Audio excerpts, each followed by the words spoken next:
at, 9:43 Eastern Time. It's Ian Cole. No big surprise here. Cole was acquired by Ottawa in that trade a couple of days ago, but they didn't bring him to Canada. They left him in Pittsburgh to sort of immigration there when necessary, but the deal's done, Pierre LeBrun. Ian Cole to Columbus, and as I mentioned earlier this morning, Jarmo Kekalainen was part of the brain trust that drafted him back in St. Louis in 2007. Obviously Ian Cole acquired by the Ottawa Senators in a Derek Brassard deal. Right away, the Senators taking calls on him, trying to flip him. He never even went to Ottawa. Ian Cole went to Pittsburgh to wait his fate. And so the Blue Jackets acquired Ian Cole, which of course makes you wonder now what's going to happen with Jack Johnson. I mean, why are you acquiring Ian Cole? And so, yeah, an interesting first trade of the day here. And what's the price, by the way? What's the...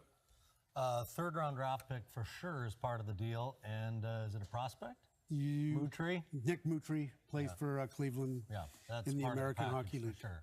Okay, so a third-round pick and a prospect for Ian Cole is our first deal of the day. James? All right, thank you, boys. How do you guys sum up the Ian Cole era in Ottawa? So many memories. He was perfect. Impactful. Let's hope nobody bought a jersey at some point. This guy, again, one of those guys, with the last 2 years we said, boy, Pittsburgh might be weak on the blue line, and they win 2 straight Stanley Cups, and he's been part of that. What can he do for the Columbus Blue Jackets? We officially have our first depth move of Trade Center. Right. I agree with what Pierre said. You wonder what this is going to mean for the Columbus Blue Jackets as far as Jack Johnson is concerned, and that's why you're bringing him in here. I like this guy. He seems like he's one of those guys that can play in your third pairing. I like the way he skates. I like the way he moves the puck, and that's what he is. He's probably a 5 or 6 guy.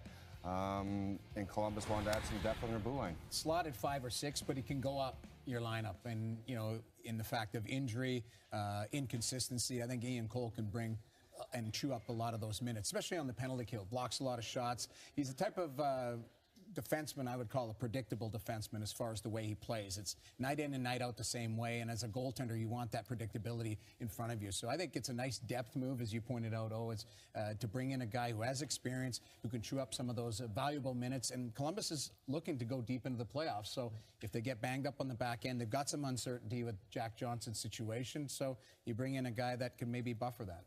Yeah, they have about 5. They have 5 defensemen they trust and know in Columbus. They didn't have a 6th. That's what Ian Cole becomes. And for a team that's reeling like Columbus is right now, maybe infusing a guy who's had some success, won a couple cups, brings a competitive element to his game, will be something that could spark that team. You know, John Tortorella will like anyone who brings a little jam or physicality to his game.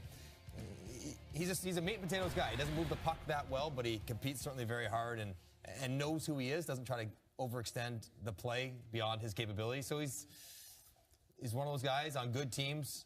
He's fine. On teams that play on their own end a lot, not as much. And from the Ottawa Senators' standpoint, we talked about that weird dynamic where they make that Duchesne deal and they give up a first and a third and a prospect in Shane Bowers, and now what they've done with the Brassard deal and the Cole deal.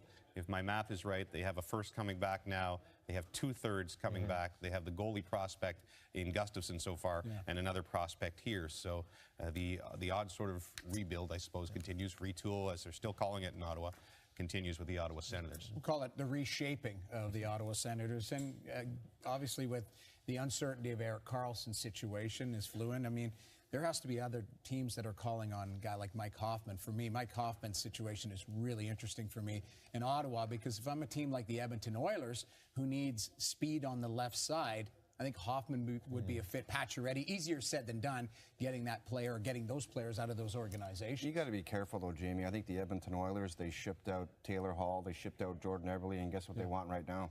A speedy winger. Taylor Hall and Jordan Eberle. A speedy winger that can score a goal. So it's fine to say you're going to move on from certain guys, but if you get rid of a Pacioretty or a Hoffman, you get to the training camp next year, you're like, wow, I wish I really had a Mike Hoffman. So you got to be careful when you deal with these guys.